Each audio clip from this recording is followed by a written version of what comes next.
नमस्कार बंधुरा नवदिगंत चैनल पक्ष থেকে আপনাদের সকলকে জানাই স্বাগতম। তো বন্ধুরা আজকে সকালে গুড মর্নিং জানিয়ে আপনাদের জন্য নতুন আরেকটি ভীষণ ইনফরমেটিভ একটি ভিডিও নিয়ে উপস্থিত হয়েছি আমার নবদিগন্ত চ্যানেলে।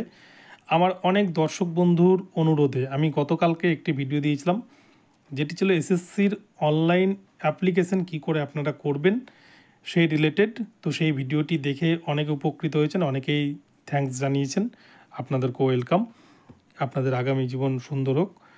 এবারে অনেক দর্শক বন্ধুই কিন্তু আমাকে পার্সোনালি আমাকে মেসেজ করছেন, অনেকেই ফোন করছেন যে ছবি এবং সিগনেচার যেটা এসএসসি পোর্টালে আপলোড করার যে বিষয়টা বলা হয়েছে 60 কেবির মধ্যে, সেটা অনেকেই কিন্তু করতে পারছেন না। তাদের জন্য আমি এই ভিডিওটি বানাচ্ছি যে খুব সহজে আপনারা হাতে থাকা মোবাইলের মাধ্যমে কি করে ছবি এবং সিগনেচারকে একসাথে মার্জ করবেন। তো চলুন সেটি আমরা এই ভিডিওর মাধ্যমে দেখে নিই।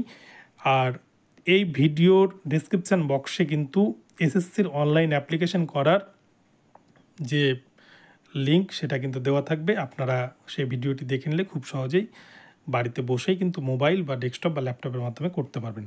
তো চলুন আমরা বিস্তারিত এবার দেখে নিই যে কীভাবে আপনারা ছবি সিগনেচারকে একসাথে সেট করবেন। তো প্রথমে আমরা গুগল ক্রোম ব্রাউজারটি ওপেন করে নিয়েছি এবং এই গুগল ক্রোম ব্রাউজারে এসেই আমরা কিন্তু সবার আগে এখানে সার্চ করে নেব, সার্চ বক্সে এসে merge MERGE merge photo PHOTO photo and signature. এই যে দেখতে পাচ্ছেন মার্জ ফটো অ্যান্ড সিগনেচার লেখাই রয়েছে। এটা লেখার পর আপনারা কিন্তু এইটাকে ভালো করে দেখে নিন যে এইটা কিন্তু আপনারা লিখবেন।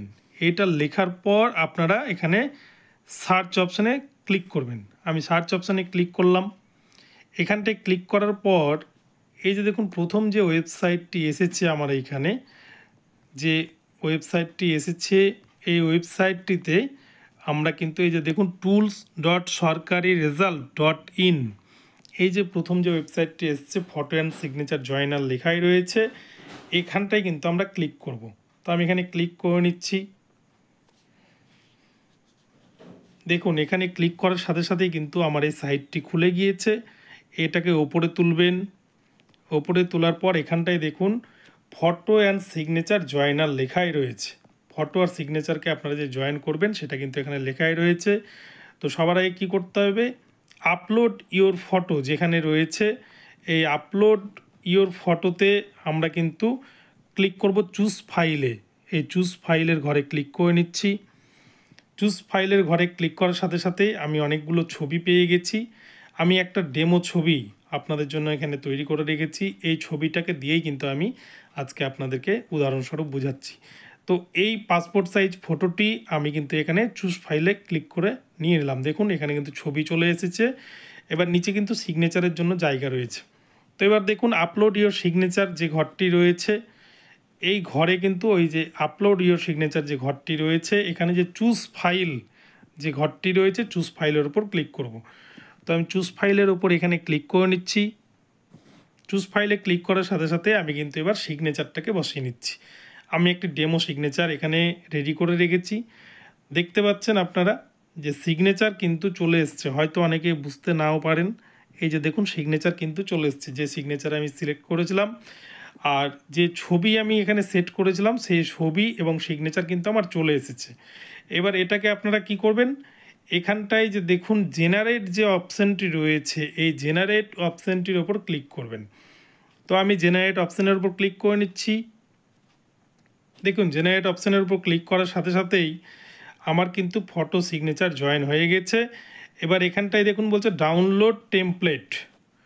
এই ডাউনলোড টেমপ্লেটের ওপর ক্লিক করে আপনারা কিন্তু এটাকে ডাউনলোড করে নেবেন। তো আমি এবার এটাকে ডাউনলোড করে নিচ্ছি। ডাউনলোড টেমপ্লেটের ওপর ক্লিক করে আমি ক্লিক করলাম, এখানে ডাউনলোড হয়ে গেল। তো এটা দেখুন এখানটায় কিন্তু ফাইল ডাউনলোড হয়ে গেছে, 24.15 কেবির মধ্যে হয়েছে।